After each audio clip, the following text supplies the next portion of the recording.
1000 de l'incarnation du Sauveur, pendant le règne du roi Robert, apparut dans le ciel une de ces étoiles qu'on appelle comète. Le phénomène commença au mois de septembre et dura près de 3 mois. Seul Dieu savait si c'était une étoile nouvelle ou une étoile dont il avait multiplié l'éclat en signe miraculeux. Ce qui toutefois est sûr, c'est que chaque fois que les hommes voient se produire un prodige de cette sorte, peu après s'abat sur eux quelque chose d'étonnant, quelque chose de terrible.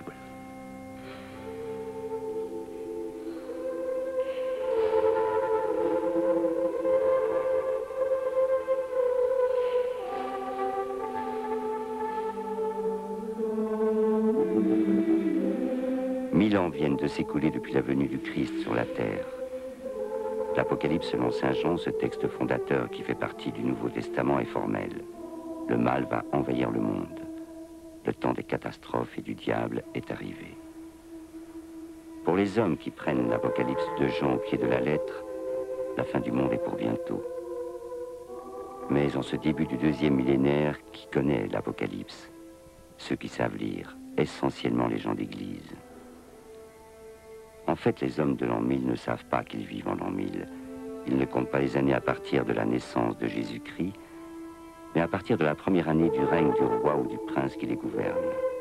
C'est pourquoi la peur de la fin du monde n'a pas été le phénomène de masse que décrivent certains historiens du siècle dernier. Cette peur existait bien avant l'an 1000. On la rencontre encore aujourd'hui chez certains. Elle fait partie de la culture judéo-chrétienne.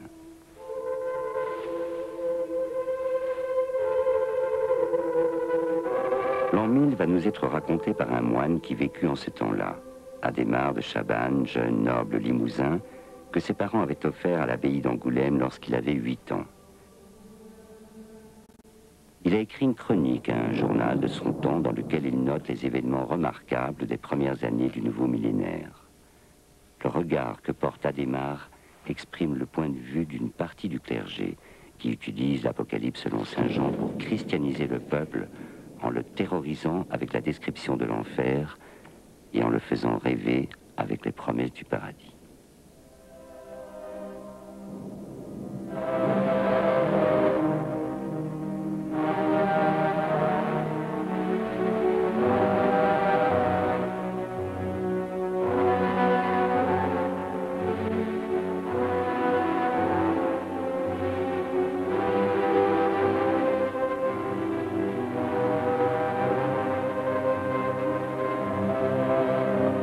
Je vis un ange descendre du ciel, tenant à la main la clé de l'abîme, ainsi que l'énorme chaîne. Il maîtrisa le dragon, l'antique serpent, qui est le diable et Satan, et l'enchaîna pour 1000 années.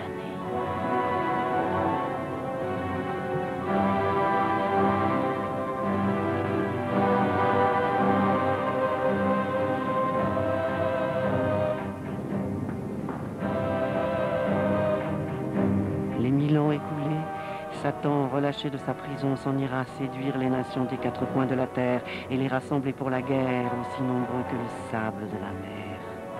Mais un feu descendit du ciel et les dévora, et le diable, leur séducteur, fut précipité dans les temps de feu et de soufre auprès de la bête et du faux prophète. Et ils souffriront des tourments jour et nuit au siècle des siècles.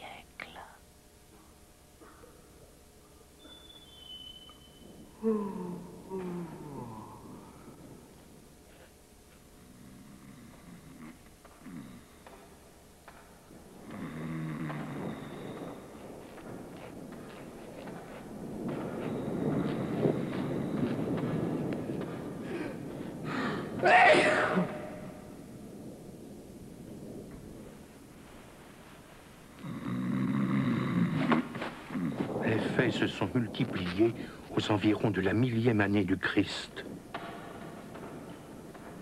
Des signes de corruption sont apparus qui concordent avec la prophétie de Jean, selon laquelle Satan sera déchaîné après 1000 années. Plus la fin du monde se rapproche, plus on voit s'accumuler ces signes dont parlent les hommes. À cette époque, un secret jugement du Seigneur fit s'abattre sur les peuples la vengeance divine. Un fléau terrible sévissait parmi les hommes, un feu caché qui, lorsqu'il s'attaquait à un membre, le consumait et le détachait du corps. La plupart, en l'espace d'une nuit, étaient complètement dévorés par cette affreuse combustion.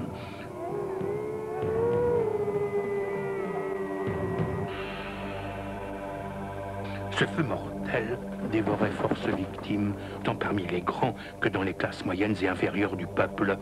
Quelques-uns, amputés d'une partie de leurs membres, ne survécurent que pour mieux servir d'exemple aux générations futures. L'abbé de Saint-Martial et l'évêque Audouin se concertèrent avec le duc Guillaume et ordonnèrent aux Limousins un jeûne de 3 jours en signe de pénitence.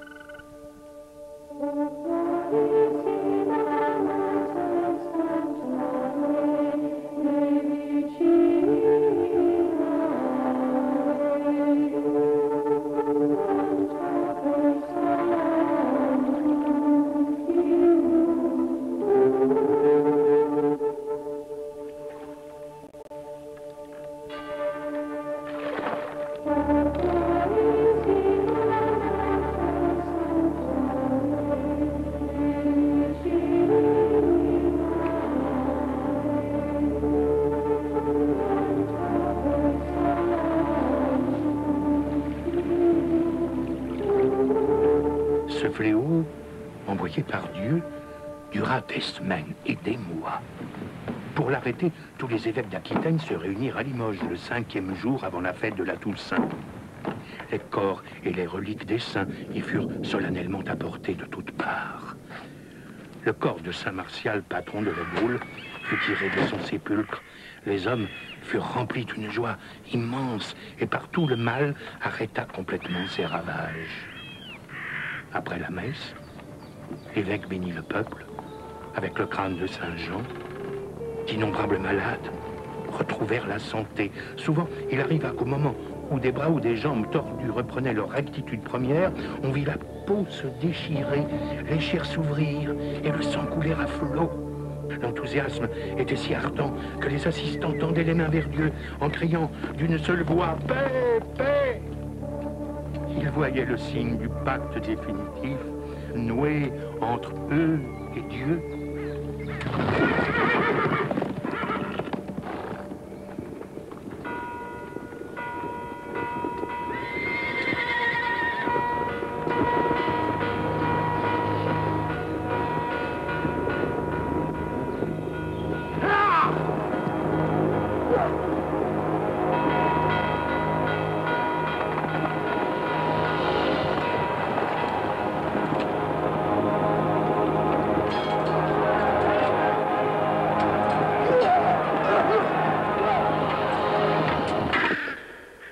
À cause des pillages des chevaliers, Audouin, l'évêque de Limoges, fut amené à instituer la trêve de Dieu. Elle interdisait à tout mortel d'être assez téméraire pour oser se battre du mercredi soir à l'aube du lundi suivant. Celui qui irait contre cette mesure publique, ou bien le paierait de sa vie, ou bien se verrait banni de sa patrie et exclu de la communauté chrétienne. En l'an 1000, l'Europe se relève à peine des grandes invasions qui ont ravagé le pays un siècle plus tôt. Le roi de France s'appelle Robert II. C'est le fils du Capet, c'est un dévot qui reçoit le nom de Robert le Pieux. Son autorité est réduite à sa dimension religieuse. Le roi est le premier soldat de Dieu. Il règne, mais il ne gouverne plus. Le pouvoir central s'est décomposé. Une multitude de pouvoirs locaux germent à sa place, soumis à la puissance d'un seigneur au pouvoir absolu. Entre eux, les rivalités sont féroces. C'est le temps des razzias et des guerres tribales. C'est la féodalité. Elle domine une majeure partie de la France, de l'Angleterre et de l'Italie.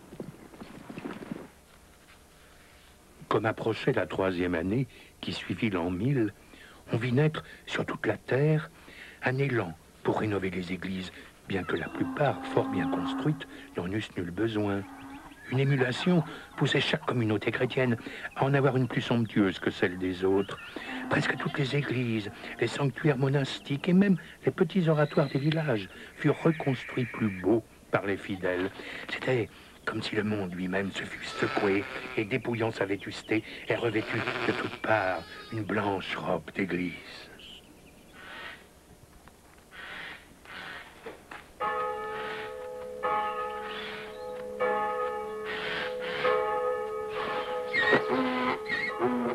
Adhémar interprète tous ces signes comme un appel. Après avoir passé sa jeunesse cloîtrée au monastère d'Angoulême, il veut partir sur les routes servir la gloire de Dieu. Devant sa détermination, l'abbé lui donne la permission de quitter ses frères et lui confie une mission d'évangélisation des campagnes qui sont menacées par Satan et le paganisme.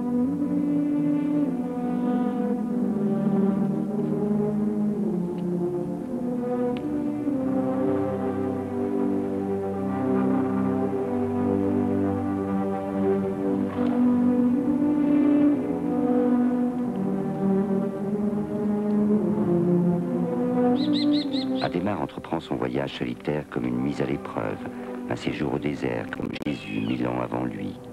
Il part combattre le diable. Il part en parfait soldat de Dieu, en milicien du Christ, qui doit faire pénitence pour mériter son salut et pour sauver le monde.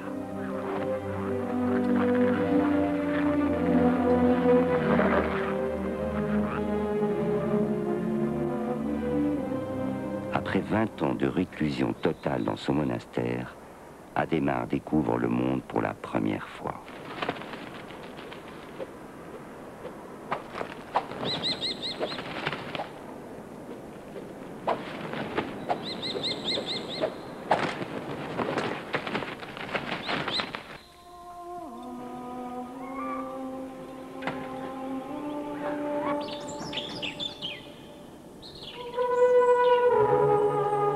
À la fin du monde, lors du jugement dernier, l'humanité ressuscitée pourra enfin jouir de la Jérusalem céleste, à condition qu'il y ait une harmonie entre la terre et le ciel. Au ciel, la toute-puissance divine impose des classes sociales distinctes. Sur terre, la même hiérarchie doit régner car Dieu l'a imposée une fois pour toutes. Les nobles ont le privilège de ne subir la contrainte d'aucun pouvoir. Ils sont les guerriers, protecteurs des églises. Et certes, cette race malheureuse ne possède rien. Et pourtant, ils fournissent tout à tout le monde. Pas un homme libre ne pourrait subsister sans eux. Dieu les a adoptés. Il est leur seul juge. Du haut des cieux, il leur crie d'être chastes et purs. Le cerf appartient à un maître qui a droit de vie et de mort sur lui. Même l'Église possède des cerfs. Le monde paysan représente 90% de la population. Les paysans sont méprisés comme tous les hommes qui travaillent. Ils vivent en tribus regroupés autour de la famille, elle-même réunie en clans au sein du village. On se lave 1 ou 2 fois par an. Un seul habit dure toute une vie. L'intimité n'existe pas, tout le monde dort dans le même lit. On dort avec les bêtes quand on a la chance d'en posséder. Les paysans vivent dans une extrême pauvreté et en plus, ils doivent nourrir les guerriers, les hommes d'église, et ils sont nombreux qui les exploitent sans vergogne. Parfois, ils se rebellent, mais leur révolte se termine toujours par d'effroyables carnages.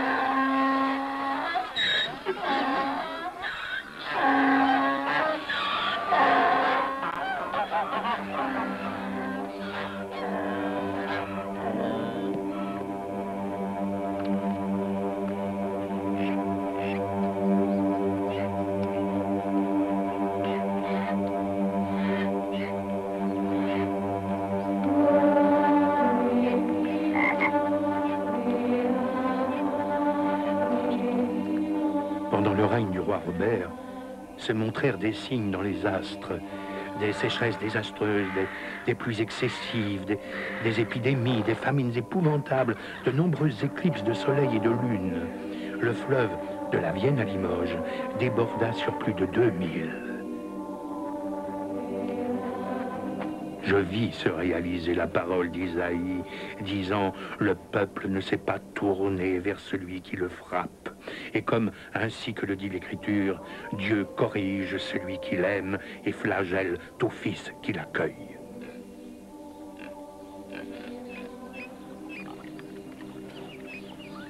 Les signes se multiplient encore. La 4e année du millénaire, une comète ayant la forme d'un glaive brilla pendant plusieurs nuits de l'été. Il y eut en Gaule et en Italie maintes villes, châteaux et monastères détruits par le feu, parmi lesquels Charroux, qui fut, avec la basilique du Sauveur, la proie des flammes.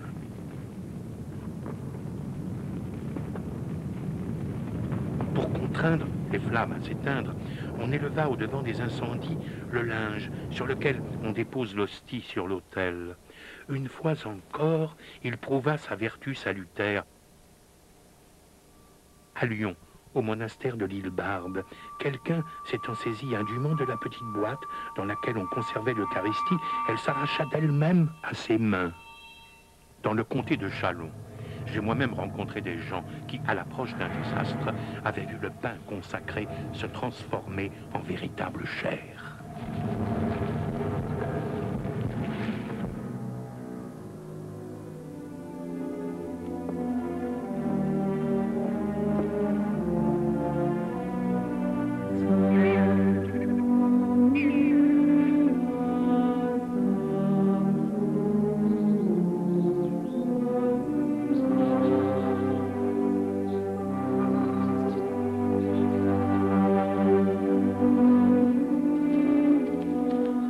De janvier, se produisit une éclipse de soleil d'1 heure.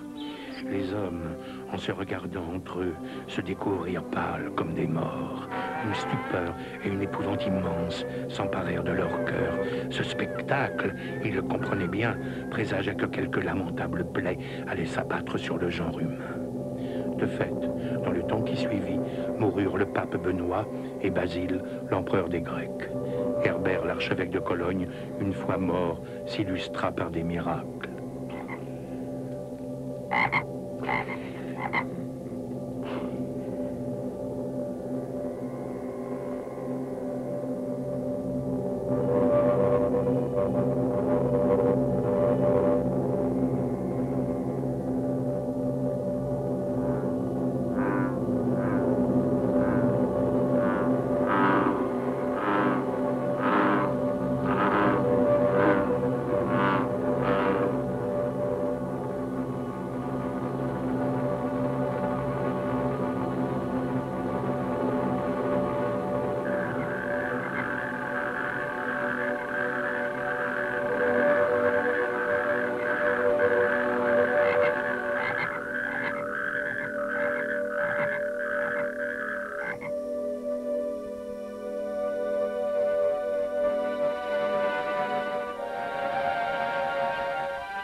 Au Moyen-Âge, l'Église considère les rêves avec méfiance, sauf ceux des rois et des saints qui peuvent prédire l'avenir ou mener à une conversion. Le clergé a trop peur que le diable s'immisce dans les esprits au moment où l'homme est sans défense. Cette nuit-là, le diable avait tenté Adhémar. Il doit faire pénitence et noyer dans les pleurs et la prière ses mauvaises pensées.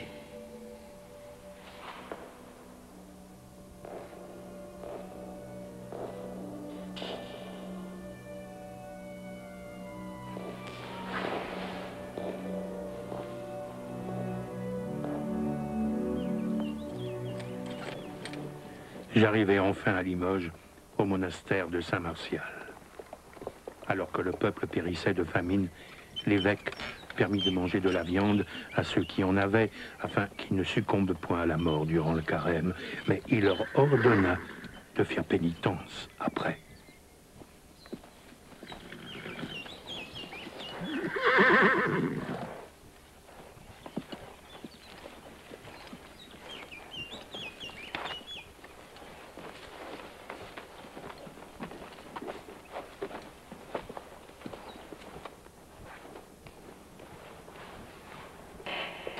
Pour l'homme de l'an 1000, l'existence de Dieu ne fait pas de doute.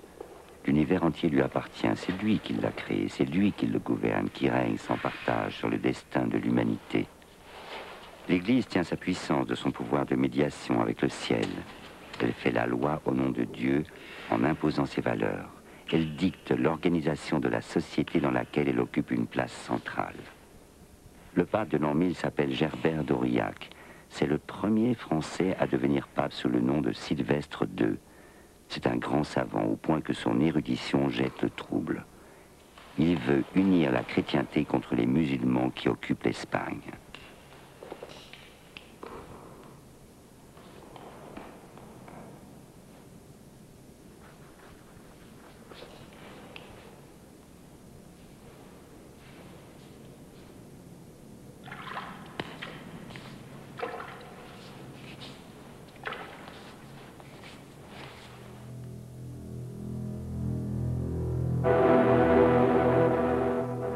M'étant réveillé au cours de ma première nuit au monastère, et regardant les astres au dehors, je vis un grand crucifix avec l'image du Seigneur pendue à la croix et répandant un abondant fleuve de larmes. Cette vision me terrifia, et je ne peux rien faire d'autre que de laisser couler les pleurs de mes yeux. Je gardais toujours caché au fond de mon cœur ce que j'avais vu jusqu'au jour où j'écrivis ces lignes. Et le Seigneur lui est témoin que j'ai bien vu cela. Autour de l'an 1000, l'Église tente de s'approprier en les transformant les vieilles croyances païennes comme le culte des morts, le culte des reliques, la croyance en l'onction divine des rois. Les reliques font la fortune des églises. On s'arrache les morceaux de la vraie croix ou le crâne d'un saint. Les pèlerinages se multiplient. On vient de toute l'Europe à Saint-Jacques-de-Compostelle, à Chartres, à Conques. Les pèlerins sillonnent le pays à la recherche du pardon. Dans la ville de Sens, l'archevêque découvrit des vestiges de rites antiques. Il trouva, dit-on, un morceau du bâton de Moïse. À cette annonce, accoururent des fidèles, et il ne fut pas rare de croiser des malades revenir de la guérie grâce à l'intercession des saints. Au milieu du carême, comme une grande foule se pressait autour du tombeau de Saint Martial, plus de 50 hommes et femmes se piétinèrent mutuellement et moururent à l'intérieur de l'église. Ils furent enterrés le lendemain.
de terreur.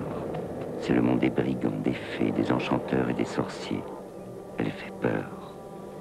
Des gens étranges habitent dans les forêts, les ermites. Retiré du monde, il vit dans les bois l'expérience du désert des évangiles, où Satan tentait Jésus. La 4e année du millénaire, une baleine d'une surprenante grosseur fendit les flots au lieu-dit Berneval.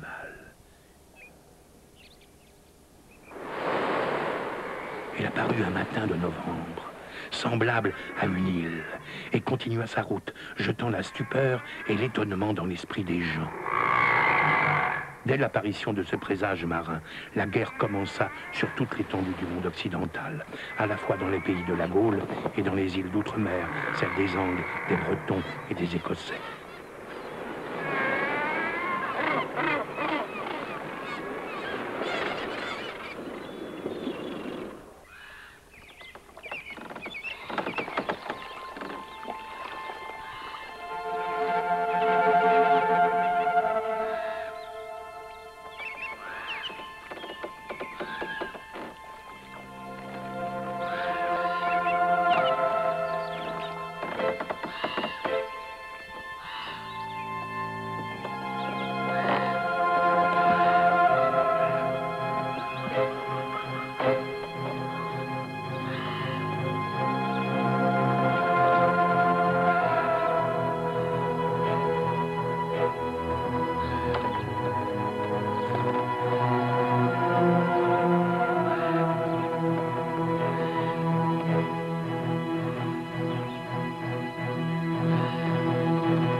Venus du Nord, les Vikings déferlent sur l'Europe. Pendant plus de 3 siècles, ils mettent l'Angleterre et la Gaule à feu et à sang. Les populations sont terrorisées. Ils pillent les monastères, les villes, occupent des régions entières. Ils envahissent le monde occidental jusqu'à l'Espagne et l'Afrique du Nord, et même la Russie.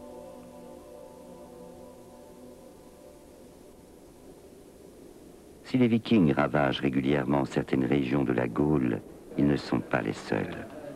Une menace bien plus grande pèse sur toute la chrétienté, la présence des Sarrasins qui occupent l'Espagne. C'est une lutte impitoyable entre l'islam et la chrétienté, entre la croix et le croissant, une guerre religieuse féroce dans laquelle les fanatismes de tous bords vont s'exprimer pendant des siècles.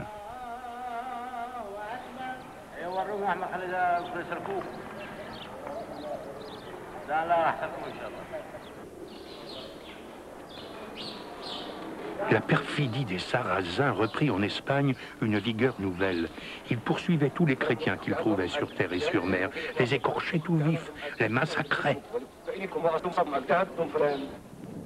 Les Normands, sous la conduite de Roger, s'en furent exterminer les païens d'Espagne. Ils en tuèrent innombrables et leur prirent maintes cités et châteaux. Dès son arrivée, Roger captura quelques Sarrasins.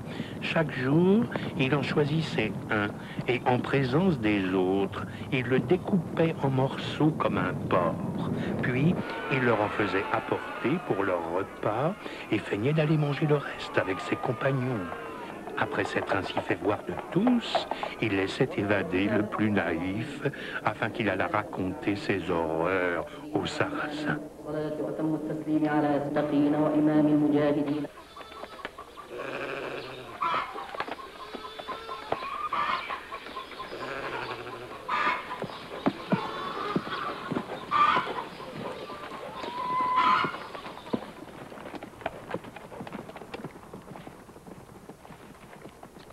Et la 9e année après le millénaire de l'incarnation du Sauveur, je vis l'évêque Audouin contraindre les Juifs de Limoges à se faire baptiser. Il publia une loi qui les mettait en demeure ou bien de devenir chrétiens ou bien de quitter la ville. Un mois durant, sur son ordre, les docteurs en sciences divines discutèrent avec les Juifs pour leur démontrer la fausseté de leurs livres.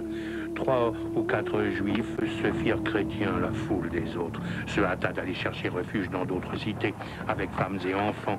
Et il y en eut aussi qui s'égorgèrent eux-mêmes avec leur épée, plutôt que d'accepter le baptême.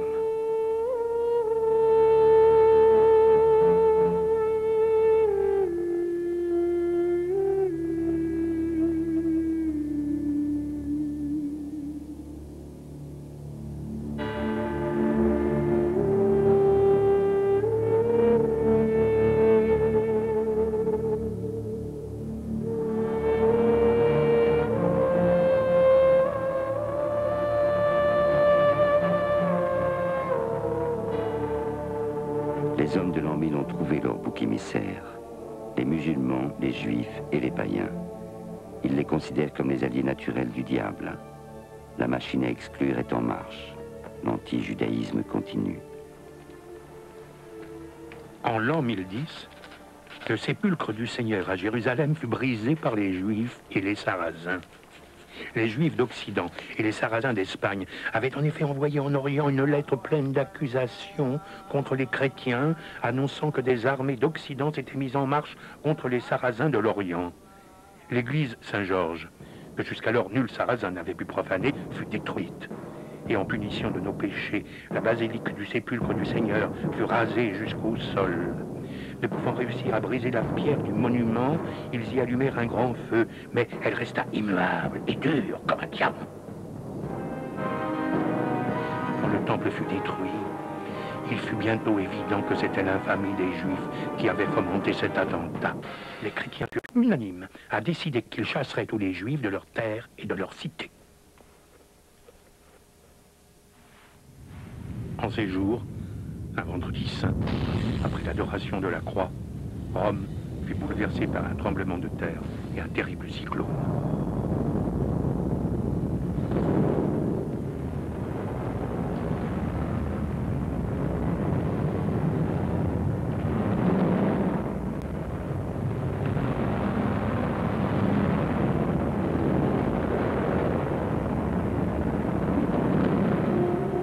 Un des Juifs fit savoir au pape qu'à la même heure, les Juifs étaient en train, dans la synagogue, de bafouer l'image du crucifié. Le pape Benoît enquêta activement et condamna les auteurs de ce forfait à la peine capitale. Dès qu'ils eurent été décapités, la fureur des vents s'apaisa.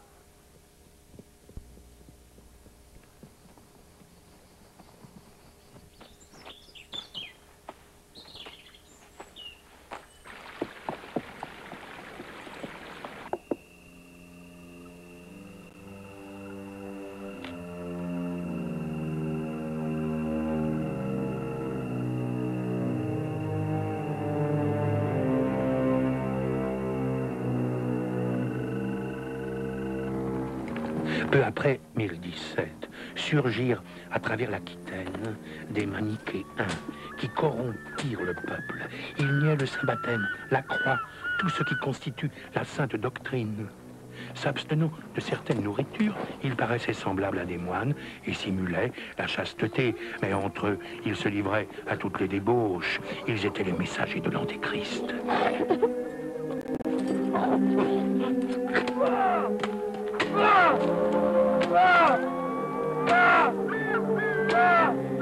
Ces malheureux avaient été dévoyés par un paysan périgourdin qui portait avec lui une poudre fabriquée avec des cadavres d'enfants. Grâce à cette poudre, s'il approchait quelqu'un, il en faisait un manichéen. Ils adoraient un diable qui leur apparaissait sous la forme d'un nègre.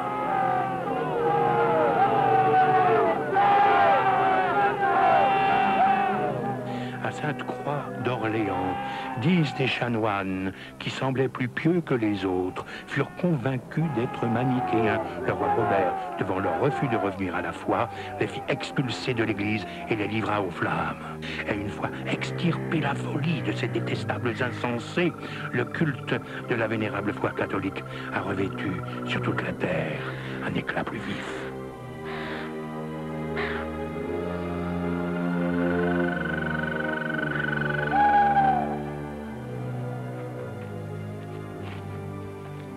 Le monde chrétien se considère en état de siège. Il se sent menacé de partout, de l'extérieur par les Sarrasins et par la multitude de païens qui peuplent les frontières, de l'intérieur par les seigneurs de la guerre qui ravagent le pays. Enfin, danger suprême, il est menacé par Satan. Les hérésies se multiplient. Pour que le monde ne plonge pas dans l'abîme de l'enfer, il faut exterminer le mal, purifier la société. Mais surtout, il faut éviter les foudres de Dieu. Et pour plaire à Dieu, Adhémar de Chabannes et ses contemporains sont créatifs. Sous l'impulsion de l'Église, les bûchers vont s'allumer et vont brûler pendant des siècles.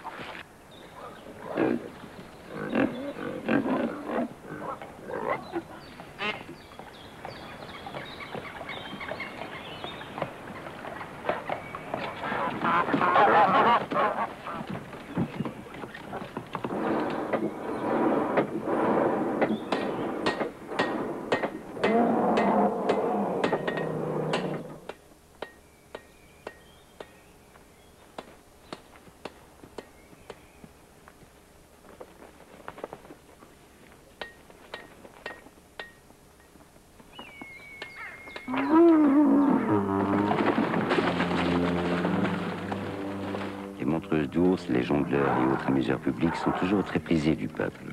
On court pour venir écouter leurs chants épiques qui rappellent les hauts faits des ancêtres guerriers. Les moines méprisent ces poèmes vulgaires et refusent de les mettre par écrit. Mais malgré eux, la culture populaire perdure et résiste à la censure de l'Église.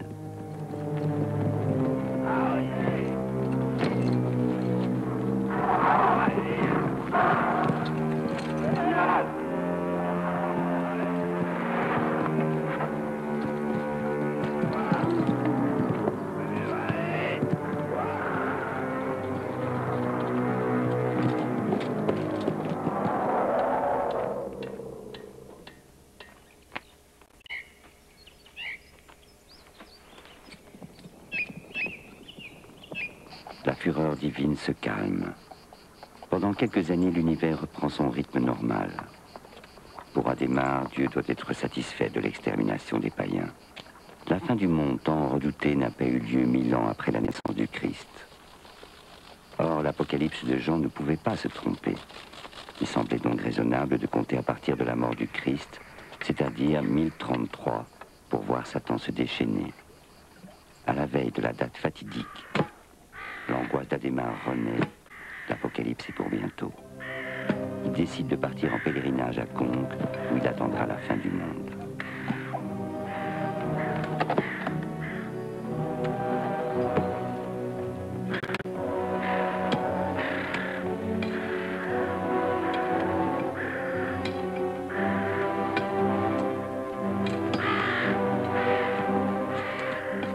En ces temps-là, on constata dans les affaires ecclésiastiques, aussi bien que dans celles du siècle, force crimes contre le droit et la justice. Une avidité hontée envahissait le cœur humain. La foi défaillait chez nous, et j'en fus souvent le triste témoin. Presque tous les princes étaient depuis longtemps aveuglés par les vaines richesses. Cette peste a sévi en long et en large parmi tous les prélats des églises disséminés de par le monde. Bientôt, les supercheries mensongères, les fraudes, les homicides s'emparent de presque tous et les entraînent à la mort.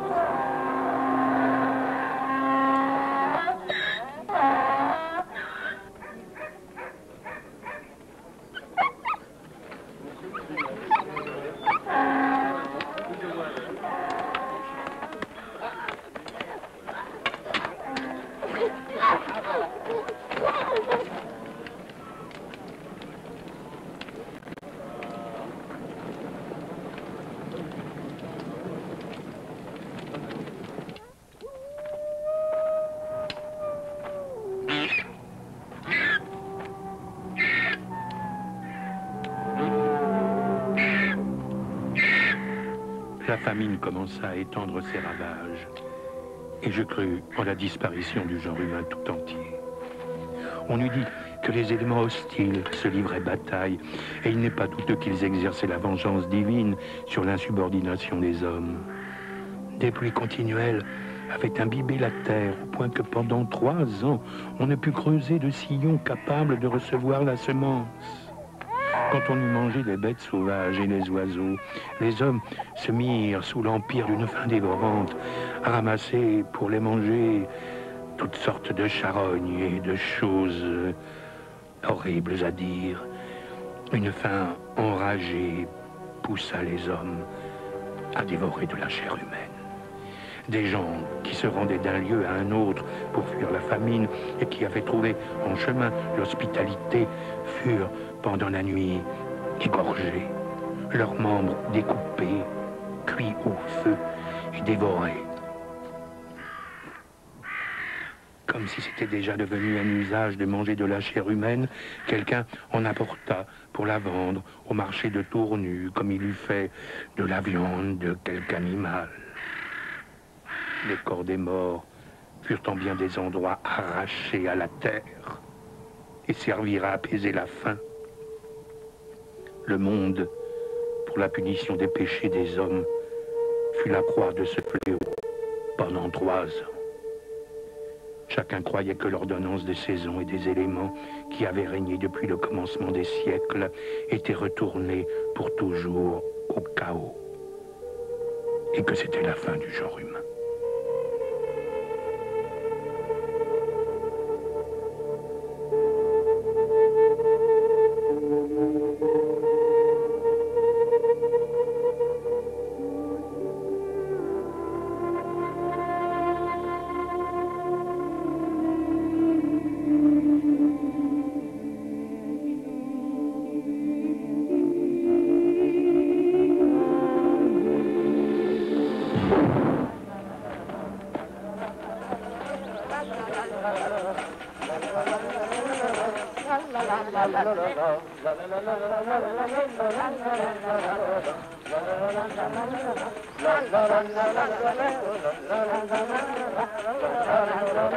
La 1000e année après la crucifixion du Seigneur, les pluies s'apaisèrent, obéissant à la bonté et à la miséricorde divine.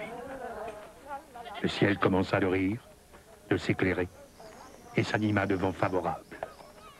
Par sa sérénité et sa paix, il montrait la magnanimité du Créateur. Toute la surface de la terre se couvrit d'une abondance de fruits qui chassa tout à fait la disette.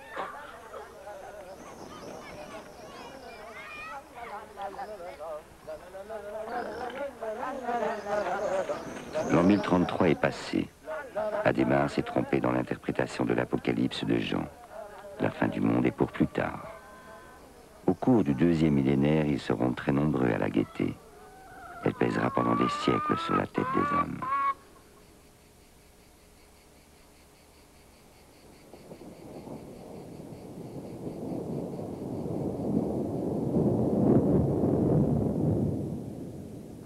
Les hommes de l'an 1000 avaient davantage peur des famines, des épidémies et des guerres que de la fin du monde. Cette peur n'a pas existé de manière significative. Elle a été utilisée par certains religieux pour christianiser, terroriser, pour effrayer les foules afin de maintenir les hommes dans un climat d'inquiétude, de conversion, de soumission à Dieu et à l'Église. La fin du monde est un mythe. On le retrouve dans de nombreuses religions d'hier ou d'aujourd'hui. Il est constitutif de notre inconscient, de la nature même de l'homme, parce que sans doute notre vie est hantée par notre propre fin.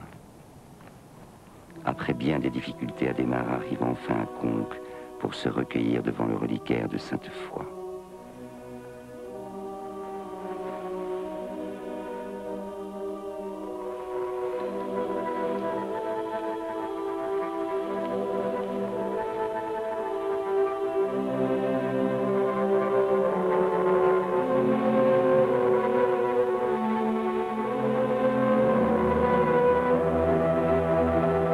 Adhémar de Chabannes part pour Jérusalem, son ultime pèlerinage. Il n'en reviendra pas et mourra en 1034 près du tombeau de Jésus. Jérusalem, Le centre de gravité de la chrétienté obsède les hommes de foi. Ils sont déjà nombreux à faire le grand voyage. Les croisades vont se mettre en marche un demi-siècle plus tard pour la délivrer des infidèles qui la tiennent à sa merci. L'an 1000 est le creux de la vague de l'histoire de l'Europe. Ce n'est pas pour autant le trou noir que les historiens du 19e siècle ont trop souvent décrit. L'an 1000, c'est l'ébauche d'un nouveau départ de la civilisation, le début d'un élan fantastique qui va s'incarner dans l'apparition des cathédrales gothiques, dans l'amorce d'un progrès économique et social qui se met lentement en marche. L'an 1000 est le début d'une véritable renaissance des arts et des sciences, grâce notamment à l'apport de la civilisation arabe. C'est aussi le passage d'un Dieu terrifiant et vengeur à un Dieu plus humain, plus proche de l'homme, qui permet d'ouvrir lentement la porte à un nouvel humanisme. L'an 1000 est le commencement de la renaissance de l'Europe.